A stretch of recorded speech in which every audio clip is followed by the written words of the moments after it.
Kwa maelfu ya miaka, bahari imekuwa uti wa mgongo wa ustaarabu. Hapa ndipo wafanyabiashara walipita, majeshi yalipigana na mataifa yakapanua himaya zao.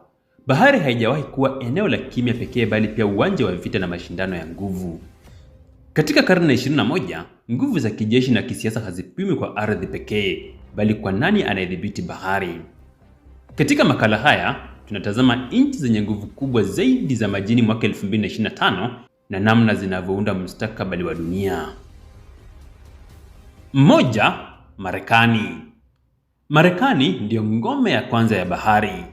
Marekani ndio taifa linaloongoza ulimwenguni kote baharini.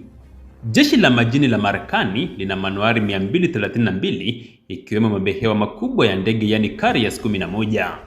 Hii ndiyo mifumo ya ulinzi na mashambulizi inayoweza kufika kila kona ya dunia. Kwa kila vita barani Asia, Mashariki ya Kati ya Ulaya,